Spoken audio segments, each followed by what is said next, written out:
Subscription کے button کو دبائیے اور ساتھ بیل آئیکن پر کلک کیجیے تاکہ آپ کو تمام ویڈیو فوراً مل سکیں۔ اس ویڈیو پسند آنے کی صورت میں اسے لائک، کمنٹ اور شیئر کرنا مت بھولیں۔ اب سبکتگین کے لیے ایک اور مصیبت اٹھ کھڑی ہوئی، اس لیے کہ ان ایام میں کرامتہ کا بہت زور تھا اور سبکتگین ان کے استحصال کو نہایت ضروری سمجھتا تھا۔ ایک طرف کرامتہ کی خفیہ سازشوں کا اندیشہ، دوسری طرف ویلمیوں کی مخالفت، تیسرے فائق کی سازشیں، اس کے علاوہ خود ہی اپنے خاندان کی سلطنت کا بانی اور نیا بادشاہ ہونے کی وجہ سے اندرونی بغاوتوں کا خوف۔ ان حالات میں اس کی توجہ ہندوستان کی طرف صرف اور صرف اس قدر مبذول ہوئی کہ وہ اپنی مشرقی اور جنوبی سرحدوں کی طرف جہاں کرامتہ کا چرچا تھا متوجہ ہو کر ہر قسم کی احتیاط اور مضبوطی سے کام لے کر اس مسلم کش بلکہ انسانیت سوز تحریک کا استحصال کر سکے۔ چنانچہ اس نے کوہ سلیمان کے پہاڑی قبائل میں کرامتہ کو چن چن کر پکڑا، لوگوں کو نماز روزے کی تائید کر کے مسجدیں بنوا کر انہیں آباد رکھنے کا انتظام کیا۔ اسی سال کے اواخر میں حمید خان لودھی نے، جو کرامتی ہو گیا تھا، امیر سبکتگین کو اپنے مسلمان ہونے کا یقین دلا کر اطمینان حاصل کیا۔ اس موضوع پر مورخین مزید لکھتے ہیں کہ اب غور کرنے کی بات یہ ہے کہ اس وقت تک سبکتگین نے بجز اس کے کہ اپنی سرحد کے کرامتہ کا قلعہ کما کیا اور لوگوں کو نماز روزے کا پابند بنایا اور راجہ جے پال یا اس کے علاقوں سے کوئی تعارض نہیں کیا، مگر راجہ جے پال نے یا تو اپنے دوستوں یعنی کرامتہ کے انتقام میں یا اولو العزمی اور ملک گیری کے شوق میں سبکتگین کی اس نئی اور جدید سلطنت کو ایک ترلقمہ سمجھ کر نہایت عظیم الشان اور جرار لشکر کے ساتھ اس وقت چڑھائی کی جبکہ باغیوں اور ویلمیوں کے لشکر نے مسلمانوں کے ان علاقوں کو خطرات میں ڈال رکھا تھا۔ جن دنوں راجہ جے پال نے یہ حرکت کی ان دنوں سبکتگین توس کے مقام پر دشمن کے ساتھ میدان کارزار گرم کیے ہوئے تھا اور اس مارکے میں اس کا بیٹا محمود بھی شامل حال تھا، اور یہاں سے راجہ جے پال لاہور سے پشاور اور پشاور سے جمرود ہوتا ہوا سلطنت غزنی میں داخل ہو کر سیلاب کی طرح سینکڑوں میل سفر طے کر چکا تھا۔ چنانچہ سبکتگین نے توس کے میدان میں فتح پا کر اس غیر متوقع مصیبت کا حال سنا کہ پنجاب کے راجہ نے عظیم الشان لشکر کے ساتھ داخل ہو کر اس کے علاقوں کو رون ڈالا ہے اور عنقریب وہ غزنی شہر پر قابض ہونا چاہتا ہے۔ سبکتگین بلا تعمل اہل و عیال کی محبت اور دارالسلطنت کو بچانے کے خیال میں دیوانہ وار 2 منزلہ سہ منزلہ یلغار کرتا ہوا توس سے غزنی کی جانب چلا اور شہر غزنی کے متصل جنوب کی جانب راجہ جے پال کے لشکر کے مقابل پہنچا۔ یہاں پہنچتے ہی لڑائی کا سلسلہ شروع کر دیا۔ تمام مورخین کا اس پر اتفاق ہے کہ یہ لڑائی ایک ایسے چشمے کے قریب ہوئی جس میں اگر نجاست ڈال دی جائے تو فوراً برف باری شروع ہو جاتی تھی۔ یہی چشمہ راجہ جے پال کی شکست کا موجب ہوا۔ مورخین لکھتے ہیں کہ اس وقت اس چشمے کی پاکی اور برف باری کے اسباب تلاش کرنے کی قطعاً ضرورت نہیں، صرف اس بارے میں غور کرنا ہے کہ ایک عجیب الاثر چشمہ کا اس نواح میں ہونا تمام ہندو اور مسلمان مورخین نے تفصیل سے بیان کیا ہے۔ اگر اس چشمے کا محل وقوع معلوم ہو جائے تو اس بات کا فیصلہ بڑی آسانی سے ہو سکتا ہے کہ اس سب سے پہلی مارکہ آرائی میں جے پال سبکتگین پر حملہ آور ہوا تھا یا سبکتگین بغیر وجہ جے پال پر چڑھ آیا تھا۔ اس چشمے کا محل وقوع معلوم کرنے کے لیے ایک ایسے ہندو کی گواہی ضرور قابل قبول ہونی چاہیے جس نے افغانستان کا جغرافیہ بھی لکھا ہے اور جو آج سے 250 سال پیشتر ایک ایسی تاریخ کی کتاب لکھ کر چھوڑ گیا ہے جو آج تک مورخین کے زیر مطالعہ چلی آتی ہے اور ایک خاص اہتمام کے ساتھ اب چھپ بھی چکی ہے۔ یہ مورخ منشی المناشی سجان رائے بھنڈاری بٹالوی ہے۔ 207 ہجری میں جبکہ کابل اور غزنوی ہندوستان کی سلطنت میں شامل تھے، اس چشمے کے محل وقوع کے متعلق وہ لکھتا ہے اور اس کے مطابق یہ چشمہ غزنی کے نواح میں تھا، اور پھر یہی منشی سجان رائے بٹالوی اپنی تاریخ خلاصۃ التواریخ میں راجہ جے پال کی حملہ آور ہونے کا حال بھی تفصیل کے ساتھ بیان کرتا ہے۔ وہ کہتا ہے، جے پال کے لشکر کو فتح اور سلطان کے لشکر کو شکست ہونے والی تھی، مگر سلطان نے یہ تدبیر کی کہ اس چشمے میں پلیدی ڈلوا دی جس سے برف باری شروع ہو گئی اور ہندی لشکر سردی کی شدت کا متحمل نہ ہو سکا۔ بہت سے آدمی اکڑ کر رہ گئے، بیسیوں کے ہاتھ بیکار ہو گئے۔ سبکتگین اور اس کے لشکری سردی کے عادی تھے، لہذا جے پال نے اپنی شکست کا اعتراف کر کے سلطان سے جان بخشی چاہی۔ غد راجہ جے پال نے سلطنت غزنی پر حملہ آور ہو کر توقع کے خلاف شکست اور ذلت حاصل کی۔ راجہ نے یہ حملہ پوری تیاری اور قوت کے ساتھ کیا اور طاق کر ایسے اچھے موقع سے کیا تھا کہ اس کی کامیابی اور سلطنت غزنوی پر قابض ہو جانے میں کوئی شبہ نہ تھا، کیونکہ سبکتگین اور اس کا بیٹا محمود دوسری جانب دشمن کی حملہ کرنے میں بری طرح مصروف تھے اور اپنی دارالسلطنت غزنی سے بہت دور تھے، مگر راجہ جے پال کا لشکر شدت سرما کا مقابلہ نہ کر سکا۔ جب راجہ جے پال نے اپنے آپ کو مجبور دیکھا تو سبکتگین کے پاس درخواست بھیجی کہ مجھ سے بڑی خطا ہوئی ہے، آپ اس مرتبہ میرا قصور معاف کر دیں، میں آئندہ ہمیشہ آپ کا مطیع اور فرمانبردار بن کر رہوں گا اور پنجاب پہنچ کر بہت سا چاندی سونا بطور تاوان آپ کے پاس بھیجوں گا۔ آپ اپنے کچھ مخصوص آدمی میرے ہمراہ بھیج دیجیے، میں ان کے ساتھ خزانہ اور قیمتی تحفے میں 50 ساتھیوں کے بھیج دوں گا۔ سبکتگین کے سالاروں نے اس صلح کو ناپسند کیا اور قابو میں آئے دشمن کو رہائی دینا عقل کے خلاف بتایا، مگر سبکتگین نے اسلامی تعلیم پر عمل کرنا ضروری سمجھا اور عاجز دشمن کی درخواست صلح کو رد کرنا مردانگی کے خلاف سمجھ کر راجا کو پنجاب کی طرف مراجعت کرنے کی اجازت دے دی اور اس کی درخواست کے موافق اپنے چند معتمد اس کے ہمراہ بھی کر دیے۔ راجا جے پال نے دریا سندھ کو عبور کرتے ہی ہندوستان کے تمام راجاؤں کے پاس ایلچی روانہ کر دیے کہ سبکتگین پنجاب پر حملہ کرنے والا ہے، اگر میں اس کو روک نہ سکا تو پھر پنجاب پر قابض ہو کر وہ تم سب کو زندہ سلامت نہیں چھوڑے گا۔ اس وقت آپس کے تمام جھگڑوں کو طاق میں رکھو، متحد ہو کر غزنی کی سلطنت کا خاتمہ کر دو تاکہ آئندہ کے لیے اس ہمت سے سب خطرے سے محفوظ ہو جائیں۔ یہ پیغامات راجا جے پال نے ایسے الفاظ میں لکھے اور اس طرح سب کو اپنی مدد کے لیے بلایا کہ اجمیر اور کنوج ہی نہیں بلکہ گجرات کالنجر تک کے راجا بےتاب ہو گئے اور فوراً اپنے اپنے لشکر جے پال کی مدد کے لیے روانہ کر دیے۔ جے پال نے لاہور پہنچ کر سبکتگین کے آدمیوں کو گرفتار کر کے اپنے عہد و اقرار کو پورا کرنے سے انکار کر دیا، تو اس کے درباریوں نے اس بد عہدی سے اس کو روکنا چاہا، مگر راجا نے کسی کا کہا نہ مانا۔ اس واقعہ کو مورخ فرشتہ ان الفاظ میں لکھتا ہے: اس زمانے میں ہندو راجاؤں کے دربار کا یہ دستور تھا کہ ملک کے عاقل اور فہیم راجا کی داہنی طرف اور کھتری اور سالار لشکری بائیں جانب بیٹھتے تھے۔ جب کوئی اہم معاملہ درپیش ہوتا تو یہ درباری راجا کو اپنے مشورے دیا کرتے تھے۔ چنانچہ اس مسئلے پر غور و فکر کا موقع آیا تو یہ درباری اس نتیجے پر پہنچے کہ راجا کی رائے بالکل غلط ہے اور اس کا یہ فعل انتہائی نامناسب ہے۔ راجا کے دائیں بائیں دونوں طرف سے با اتفاق ایک ہی آواز بلند ہوئی اور سب نے کہا: ایسے طاقتور دشمن سے وعدہ خلافی کرنا احتیاط اور عاقبت اندیشی کے بالکل خلاف ہے۔ کہیں ایسا نہ ہو کہ یہ بد عہدی ہمارے لیے تباہی و بربادی کا باعث ہو اور ہم پر وہ مصیبت نازل ہو کہ دنیا میں کہیں بھی ہمارا نام و نشان تک باقی نہ رہے۔ احتیاط اور مصلحت کا تقاضا یہی ہے کہ ہم اس ترک یعنی امیر سبکتگین سے، جس کا خوف عوام و خاص سبھی کے دلوں پر بیٹھ چکا ہے، بد عہدی کر کے جنگ نہ کریں اور خدا کے بندوں کے امن و امان کا خیال رکھتے ہوئے بلا حیل و حجت وہ رقم سبکتگین کو ادا کر دیں جس پر صلح ہوئی ہے۔ کیونکہ راجا جے پال کا برا وقت قریب آ چکا تھا، لہٰذا اس نے درباریوں کے مشورے اور استدعا کو قابل اعتماد نہ سمجھا اور اپنی ضد پر اڑا رہا۔ چنانچہ ناصر الدین سبکتگین کے پاس جے پال کی بد عہدی کی خبر پہنچی تو اس کو یقین نہ آیا اور سمجھا کہ یہ جھوٹی افواہ ہے، لیکن جب اپنے آدمیوں کے واپس پہنچنے کا انتظار کرتے کرتے تھک گیا تو اس نے اس خبر کی تصدیق کے لیے اپنے مخبر روانہ کیے۔ اس عرصے میں ہندوستان کے دوسرے راجاؤں کے لشکر میں کالنجر گجرات کے لشکر بھی شامل تھے، لاہور پہنچ چکے تھے۔ چنانچہ مخبروں اور طلائیہ گروں نے واپس غزنی پہنچ کر سبکتگین کو اطلاع دی کہ راجا جے پال تو عنقریب اس پر حملہ آور ہونے والا ہے، اور سبکتگین نے جو اپنے معتمد راجا جے پال کے ساتھ لاہور روانہ کیے تھے ان کو جے پال نے قید کر لیا ہے۔ یہ صورتحال دیکھتے ہوئے سبکتگین اب اس تیاری میں مصروف ہوا کہ جے پال پر حملہ کر کے اپنے آدمیوں کو قید سے چھڑائے اور اس کے حملے کو روکے، لیکن جے پال کی تیاری بہت زبردست اور سریع تھی۔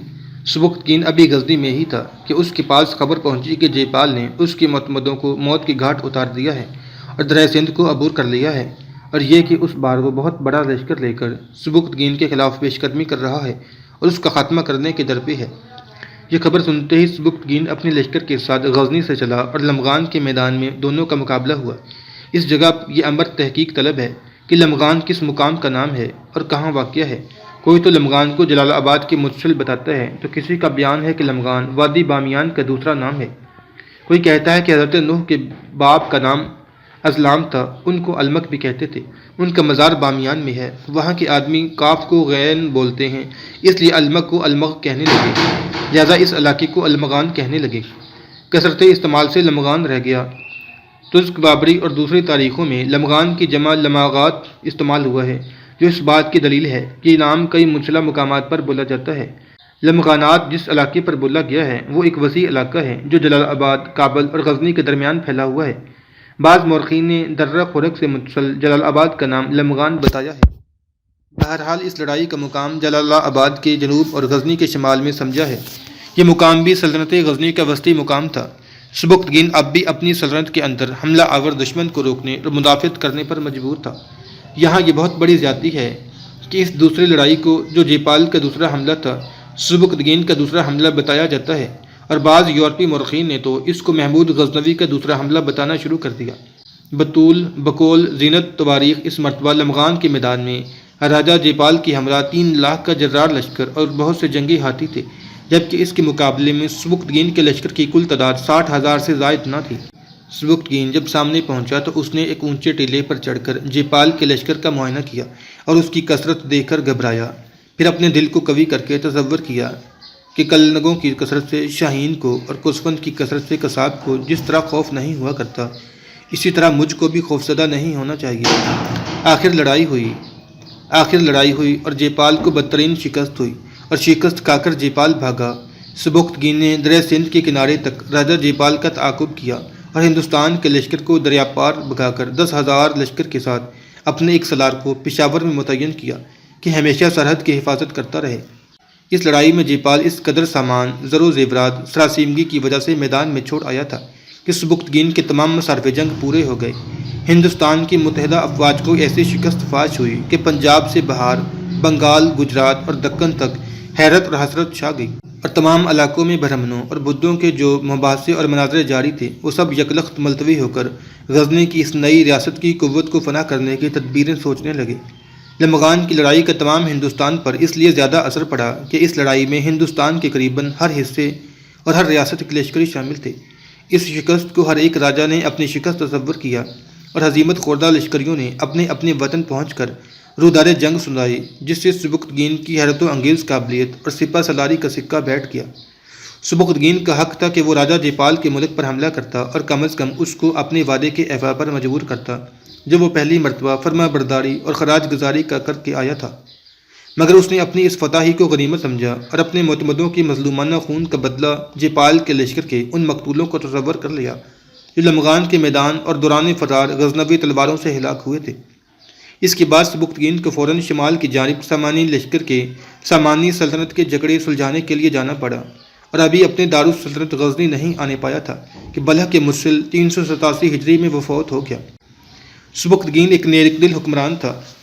جامع الحکایات میں لکھا ہے کہ نشاپور میں جب سبکتگین الپتگین کی ملازمت میں تھا تو اس کے پاس صرف ایک گھوڑا تھا۔ وہ تمام دن اسی گھوڑے پر سوار ہو کر جنگل میں گھوما کرتا تھا اور جانوروں کا شکار کیا کرتا تھا۔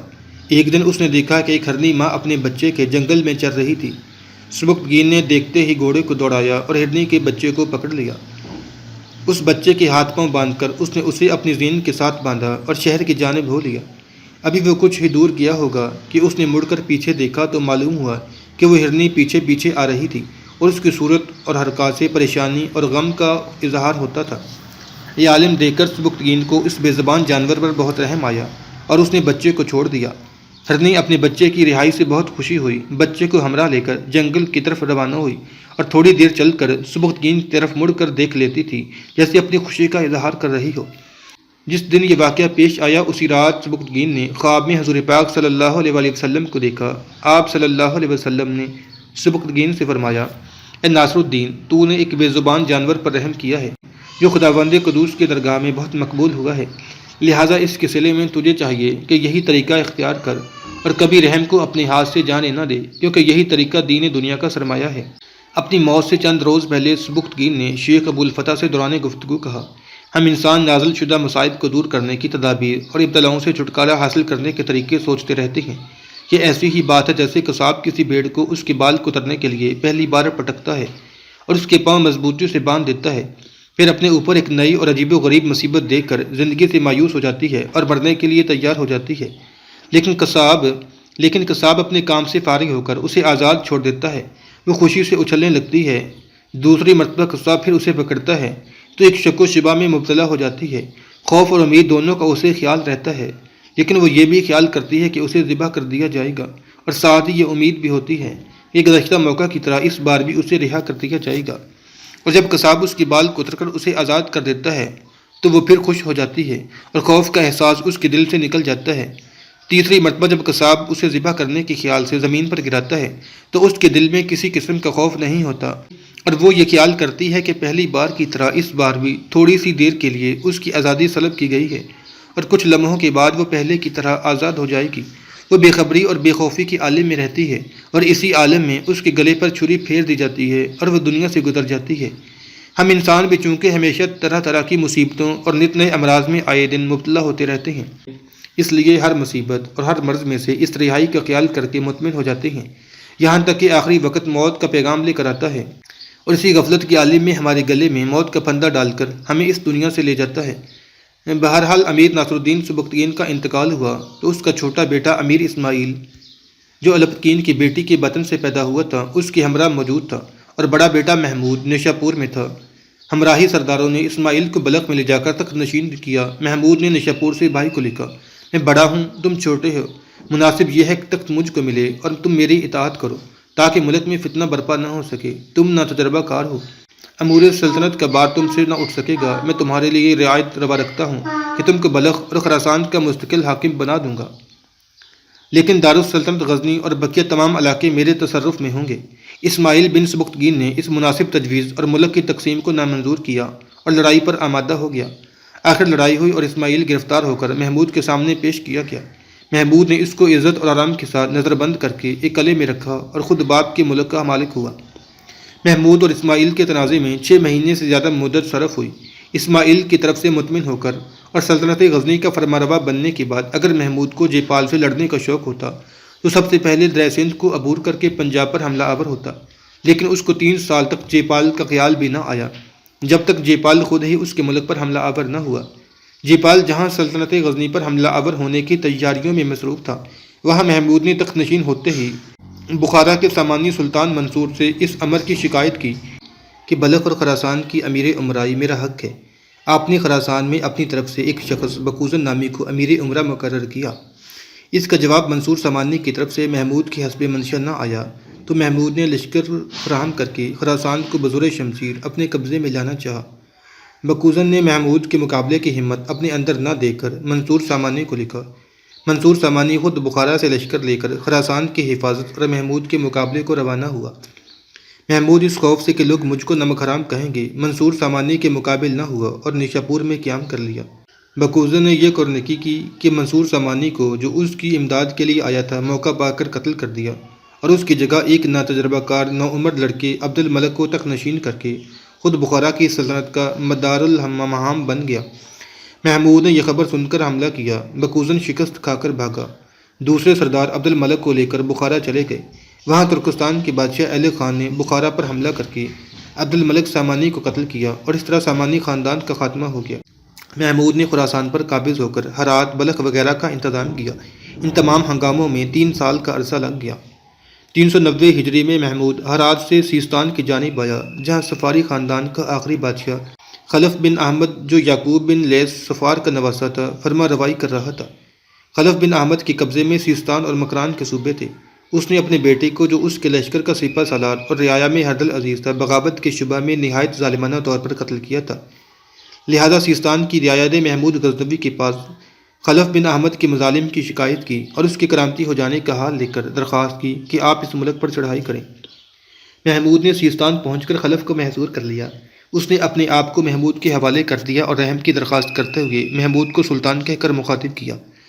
مورخین کہتے ہیں کہ محمود کو سلطان کا لفظ بہت پسند آیا اور اسی روز سے اسے سلطان کے لقب سے پکارا جانے لگا۔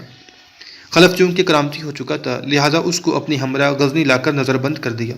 وہاں وہ 4 سال تک بحالت نظر بندی زندہ رہا۔ اس طرح سامانی خاندان کے بعد ہی خاندان صفاریہ کا بھی خاتمہ ہو گیا۔ اب صورتحال یہ تھی کہ بخارا ایلے خان کے قبضے میں آ چکا تھا۔ فارس اور آذربائیجان اور بغداد کے درباری خلافت پر ویلمی قابض تھے اور محمود کو یہ فکر درپیش تھی کہ منگولوں اور ویلمیوں کے خطرے سے محفوظ رہنے کا کوئی انتظام کیا جائے۔ چنانچہ اس نے ایلے خان کے پاس ایلچی بھیج کر اس سے مصالحانہ دوستانہ مراسم قائم کر لینا مناسب سمجھا، مگر یہ دوستی زیادہ دیر تک قائم نہ رہ سکی۔ ایلے خان سے دوستی پیدا کرنے کے بعد سلطان محمود نے خلیفہ بغداد قادر باللہ عباسی کی خدمت میں درخواست بھیج کر اقرار اطاعت کیا اور خلیفہ سے سند حکومت کی استدعا کی۔ خلیفہ نے سلطان کے پاس ایک گراں بہا خلط بھی بھیجا اور امین الدولہ یمین الملت کا خطاب عطا کیا۔ جہاں تک سلطان محمود غزنوی کی پیدائش کا تعلق ہے تو کہتے ہیں کہ سلطان محمود غزنوی کی ماں ایک زابلی شریف کی بیٹی تھی، اسی وجہ سے اسے سلطان محمود زابلی بھی کہا جاتا ہے۔ سلطان محمود 357 ہجری میں عاشورہ کی رات پیدا ہوا۔ سلطان محمود کے پیدا ہونے سے ایک گھڑی پہلے اس کے باپ سبکتگین نے خواب میں دیکھا کہ اس کے مکان میں آتشدان کے اندر سے ایک درخت نکلا اور اس قدر بلند ہوا کہ ساری دنیا اس کے سائے میں آ گئی۔ سبکتگین کی جب آنکھ کھلی تو اس خواب کی تعبیر کے بارے میں سوچ ہی رہا تھا کہ اتنے میں ایک شخص نے آ کر محمود کے پیدا ہونے کی خوشخبری سنائی۔ یہ خبر سن کر سبکتگین کو بے انتہا خوشی ہوئی۔ وہ اپنے خواب سے جس کی ابتدا اور انتہا بہت اچھی تھی بہت خوش ہوا اور امیدیں قائم کیں اور اس لڑکے کا نام سلطان محمود رکھا۔ چنانچہ ایسا ہی ہوا اور یہ لڑکا بڑا ہو کر ایک عظیم الشان حکمران ہوا اور اس کی سلطنت یہاں تک وسیع ہوئی کہ ایک عالم نے اس کے انصاف کے سائے میں آرام اور راحت حاصل کی۔